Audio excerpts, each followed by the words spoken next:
দেখুন না ওই এক আচ্ছা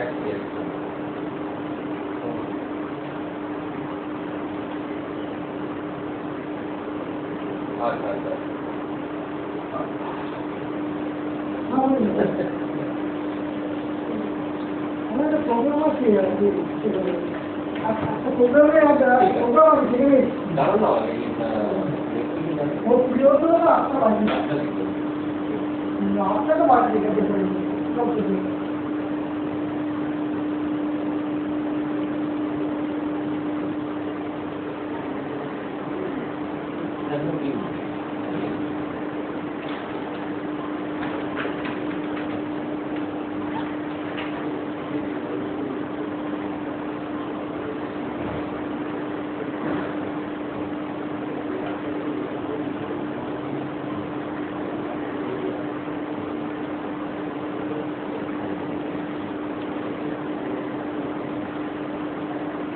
নাম বসে পারবো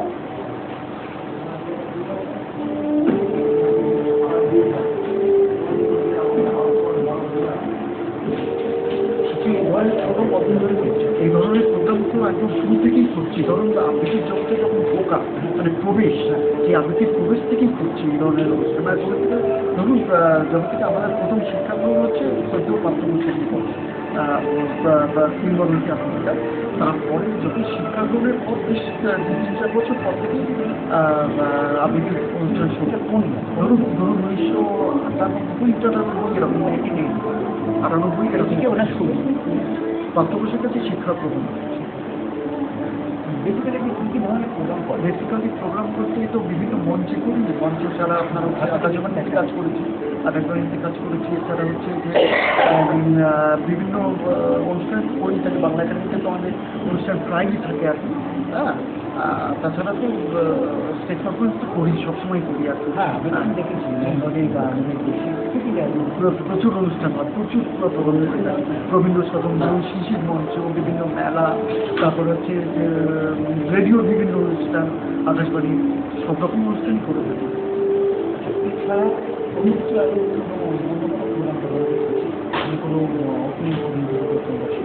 আজকে যে প্রোগ্রামটা বলছি, আজকের অনুষ্ঠানটা তো মূলত আমাদের দুজনকারই কবিতা সিরিজ প্রোগ্রাম, কবিতা আবৃত্তি সিরিজ অনুষ্ঠান। সিরিজ নাম হচ্ছে কবিতার আকাশে রামধনু, কবিতার আকাশে রামধনু, রামধনু কবিতার আকাশে। হ্যাঁ, এতে তো বিভিন্ন কবির কবিতা রয়েছে, শুধু রবীন্দ্রনাথ নয়, রবীন্দ্রনাথের পাশাপাশি রয়েছে আপনার জয় গোস্বামী থেকে শুরু করে হালামলের সুরদাসগুপ্ত রয়েছে, সুরদাসগুপ্ত রয়েছে, তারপর হচ্ছে আপনার আরও বিভিন্ন কবির কবিতা রয়েছে। শক্তি চট্টোপাধ্যায় আছে, শক্তি চট্টোপাধ্যায়, অজিত বাইজি রয়েছে।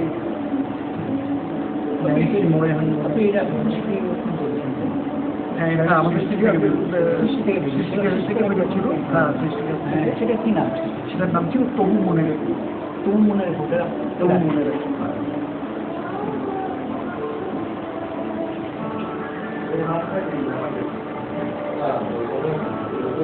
মার্কেটিং হয় এটা।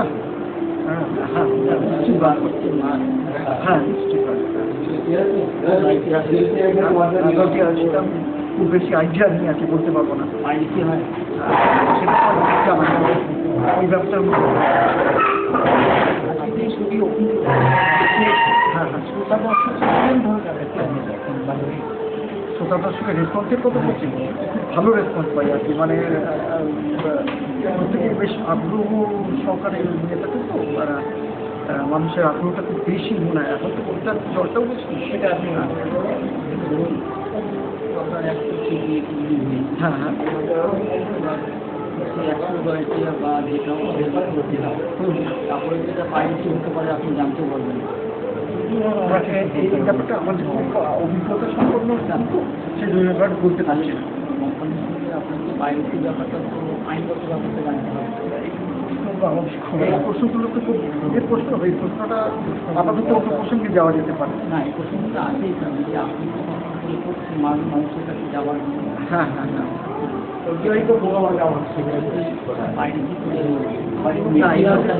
সেক্ষেত্রে এরকম জেনারেলি ঘটে এবং খুব ভালো স্ট্যান্ডার্ড কোম্পানি বলেছে তার প্রতি আমাদের বিশ্বাসযোগ্যতা এবং আস্থা একটা আছে। এনাদের অত্যন্ত ভালো এবং এই সম্পর্কে কোনো সন্দেহ নেই। এটা কোনো কোম্পানি ছবি রিলিজ হ্যাঁ প্রডিউসার বা যে কোম্পানি যে ব্যানার ছবিটা তারা বুঝতে পারে না হ্যাঁ ছবিটা পাইছে অন্য জায়গা থেকে। হ্যাঁ হ্যাঁ এখানে তারা এই ব্যাপারটা আপনি একটা আপডেট শোনান আচ্ছা অল্পদুল্লাহ আমি তো যেটা সিজিতে করেছিলাম সেটা বলি রবীন্দ্রনাথের একটা কবিতা আমি রেকর্ড করেছি রিসেন্ট যেটা হচ্ছে দীপিকার একটি চাউনি।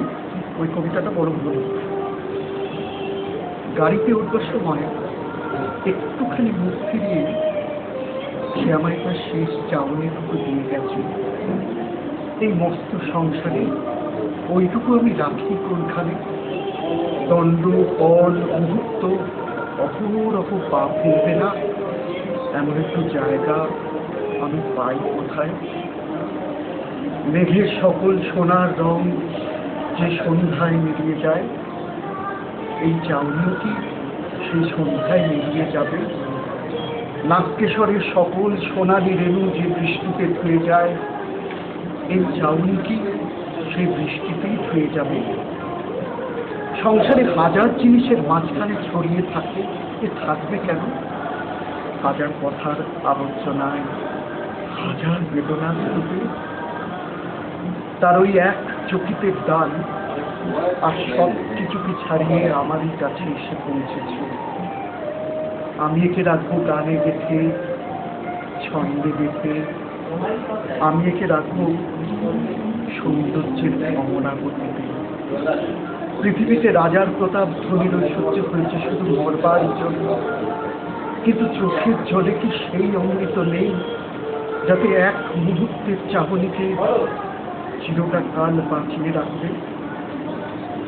গানের সুর বললে আচ্ছা আমাকে দাও, আমি রাজার প্রতাপকেও স্পর্শ করিনি, ধনীর ধনকেও নয়, কিন্তু ওই ছোট জিনিসগুলোই আমার চিরদিনের ধন।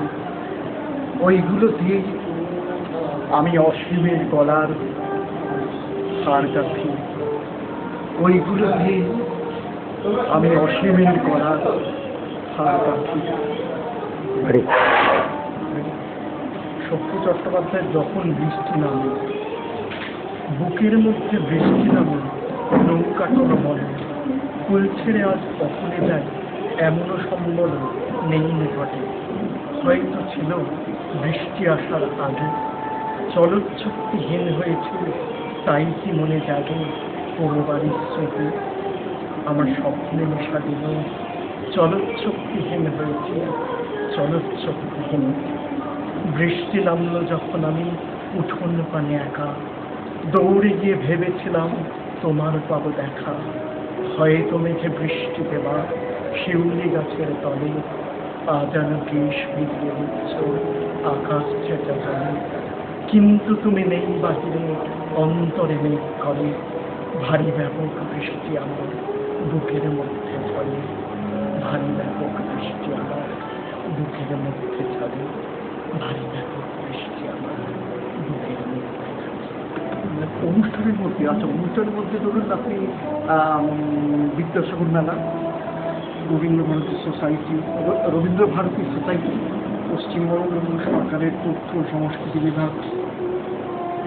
তারপর হচ্ছে আপনার রাশিয়ান উৎসব, একটা আবৃত্তির রাশিয়ান উৎসব হয়েছিল, সেইখানে রাষ্ট্রপতি সদরে। তারপরে বিভিন্ন জায়গায় করেছে আসলে ইন্দো রাশিয়ান ফেস্টিভ্যাল করেছে। আচ্ছা, ব্রাহ্ম সমাজ দেখুন, শিশু মঞ্চে রবীন্দ্র সদন, এগুলো তো বাঁধানো আছে। ব্রাহ্ম সমাজ নর্থ কলকাতার বাইরেও। আচ্ছা, আপনার রিসরা উৎসব দেখুন, কলকাতার বাইরে।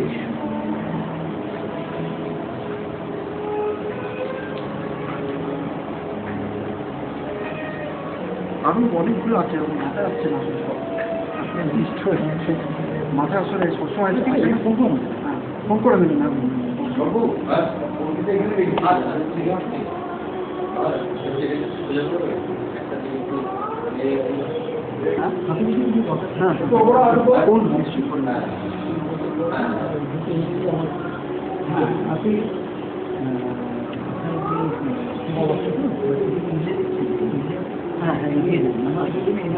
আচ্ছা, শ্রীমতী প্রণতি ঠাকুর আর সঙ্গে আছেন আপনারা, যাদের নিয়ে আমাদের মিউজিক 2000-এর পথ চলা। মিউজিক 2000-এর আজকের যে 5টি সিডি রিলিজ হবে, তার সঙ্গে আমরা এবং তাদের শিল্পীদের সঙ্গে, সেই সিডি এবং শিল্পীদের সঙ্গে আমরা পরিচিত হব, কিংবা আমরা যাদের পেয়েছি তাদের আমরা প্রথমে দেখে নেব। আমাদের যে আসন তাদের জন্য নির্দিষ্ট আছে, শ্রী দেবাশিস কুমার স্যার।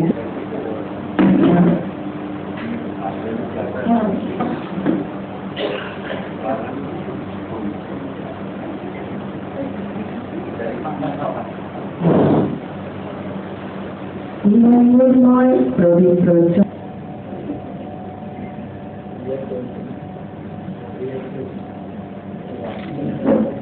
করতালি মুখরিত হোক আজকে আমাদের এই সন্ধ্যায় প্রদীপ প্রজ্বলনের মাধ্যমে অনুষ্ঠানের শুভ সূচনা হবে।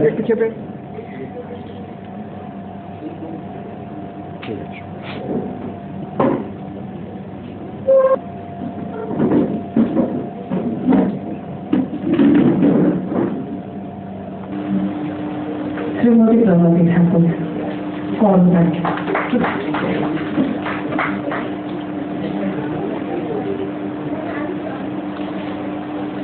আমাদের সঙ্গে আছেন শ্রী দেবাশিস কুমার। শুভ সন্ধ্যা। উপস্থিত সবাইকে মিউজিক 2000-এর পক্ষ থেকে সাদর অভ্যর্থনা জানাই এবং কৃতজ্ঞতা জানাই আমাদের এই অনুষ্ঠানে উপস্থিত থাকার জন্য। আর তার সঙ্গে আমরা বিশেষভাবে কৃতজ্ঞ মাননীয় দেবাশিস দা এবং প্রণতি, খুবই দুজনেই আমাদের খুব কাছের মানুষ এবং অনেকদিন ধরে আমাদের সাথে যুক্ত আমরা বলতে পারি। আজ বার্ষিক শ্রাবণ উপলক্ষে কয়েকটি সিডি আমরা রিলিজ করবো, যাদের সিডি রিলিজ হবে তারা, এবং সেই জন্য তাদেরকেও ধন্যবাদ। আর আশা করব যে সবার সিডি আপনারা অবশ্যই দোকান থেকে কিনবেন, কারণ এটা একটা বড়, এই মুহূর্তে আমাদের সবারই সমস্যা, এই যে সিডি খুব কম বিক্রি হচ্ছে বা বিক্রি হচ্ছে না, সেই জায়গাটাও আমরা যদি শিল্পী বন্ধুরা একসাথে না হাত মেলাই তাহলে কিন্তু আস্তে আস্তে সিডি সেলটা বন্ধ হয়ে যাবে। এইটুকুই ধন্যবাদ জানিয়ে আমার বক্তব্য শেষ হচ্ছে। নমস্কার। সেই জন্য চর্চা করে, অধ্যবসায় করে, নিজেকে প্রস্তুত করে আমার মনে হয় যে কোনো জায়গায় নিজেকে উপস্থাপন করলে সেটা অনেক বেশি সমীহ আদায় করে নেবার একটা জায়গা থাকে। আর সেই সঙ্গে আমি বলি একটু স্বরূপের কথা। স্বরূপ নিরলসভাবে চেষ্টা করে যাচ্ছে, শুধুমাত্র নতুন নয়, যারা নবীন তাদের কথা নয়, যারা প্রতিষ্ঠিত শিল্পী তাদের জন্যেও কাজ করছে। আমি যেটা স্বরূপ বলেছে সে মিউজিক 2000-এর কর্ণধার হিসেবে, কিন্তু আমি বলবো যেহেতু আমিও এই প্রয়োগ শিল্পের সঙ্গে যুক্ত, যদি সিডিটার নাম কেনা হয় বা একজন কিনলেন, 10 জন সেটা কপি করলেন বা ডাউনলোড করে নিলেন, তাহলে কিন্তু অস্তিত্ব থাকবে না, এরপরে সিডি কোম্পানির অস্তিত্ব থাকবে না, এবং আমরা যারা কাজ করি এই বিষয়ে আমাদের পক্ষেও কিন্তু সংকট এসে গেছে, আমাদের সামনে একটা চরম সংকট চলছে, আরো বেশি সংকট এসে পড়বে। আমরা 3 জন বন্ধু মিলে ফুচকা খেতে গিয়ে কিন্তু 100 টাকা খরচ করেছিলি, কিন্তু সিডি কেনার সময় তখন মনে হয় কি দরকার, বিনা পয়সায় পেলে তো আরো ভালো। তা এই প্রবণতাটা যদি একটু কমানো যায় সেটা মনে হয় ভালো হয়। আমার মনে হয় যে বন্ধু বান্ধবের জন্য এইটুকু ত্যাগ স্বীকার করাটা প্রয়োজন। আর সকলের কথা, আমি সকলের কথা জানি না, আমি 3 জনের কথা মোটামুটি জানি, যেমন কৃষ্ণকলির কথা জানি, স্বপনের কথা জানি, নয়নের কথা জানি। কৃষ্ণকলিকে আমি দীর্ঘদিন ধরে দেখছি, দীর্ঘদিন ওর আবৃত্তি শুনছি, মানে ঠিক আমাদের প্রজন্মের পরবর্তী প্রজন্ম বলতে যে প্রজন্ম